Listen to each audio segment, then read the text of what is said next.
લિંબાયત મારુતિનગર પાસે આવેલ Hind T centre પાસે ત્રણેય આરોપીઓ ભેગા મળીને તીક્ષ્ણ હથિયારોથી આસિફ ખાનનો શરીરે ઘણા બધા ગંભીર જીવલેણ ઘા મારીને મોત થયું। લિંબાયતના પીઆઈ શ્રી ડીડી ચૌહાણ સાહેબના સૂચના તથા દેખરેખ હેઠળ લિંબાયત પોલીસ સ્ટેશનમાં દાખલ થયેલ ખૂનના ગુનામાં સંડોવાયેલા આરોપીઓની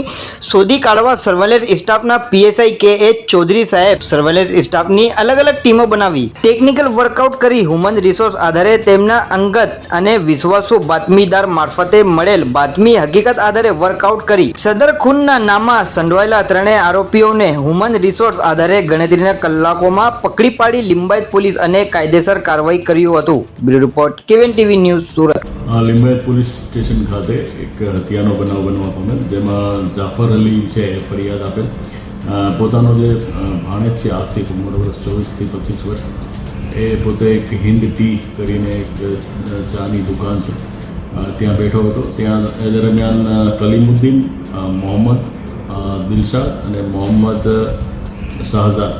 જે બધા તમામ આરોપી અને ફરિયાદી તમામ રાયપુર યુપીના રાયપુર ગામના વતની છે। આ ત્રણેય આરોપીએ આવી અને આસિફ ઉપર હુમલો કરેલો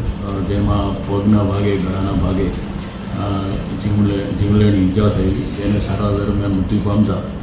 બનાવ હત્યામાં પલટાયેલો અને એ જે સંબંધે લિંબાયત પોલીસ સ્ટેશન ખાતે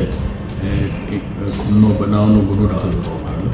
જે સંબંધે લિંબાયત પોલીસ સ્ટેશન ખાતેથી એના સ્ટાફ અને માણસો દ્વારા મનીષ સિટ્ટી સાહેબ અને સિનિયર અધિકારીઓની સૂચના મુજબ તાત્કાલિક ટીમો બનાવી અને વર્કઆઉટ કરી અને આ ત્રણેય જે આરોપી છે કલીમુદ્દીન એ સિવાય મોહમ્મદ દિલશાદ અને મોહમ્મદ શાહજાદ ત્રણોની ધરપકડ કરવામાં આવેલી છે અને આજરોજ એ લોકોને કોર્ટમાં રજૂ કરી અને વધારાના રિમાન્ડની પણ માગણી કરવામાં આવેલી છે અને આ સંદર્ભે અન્ય કોઈ પણ સંડોવાયેલા છે કે કેમ એ પણ પોલીસ હાલ એ દિશામાં તપાસ કરી રહી છે।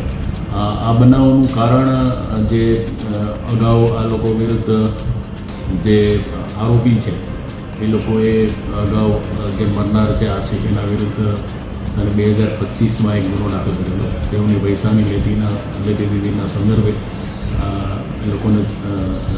ઝઘડો થયેલો જેની રીસ રાખી અને આ હુમલો કરેલો હોવાનું હાલ પોલીસ તપાસમાં જણાવેલ છે। વધુ તપાસ પોલીસ કરી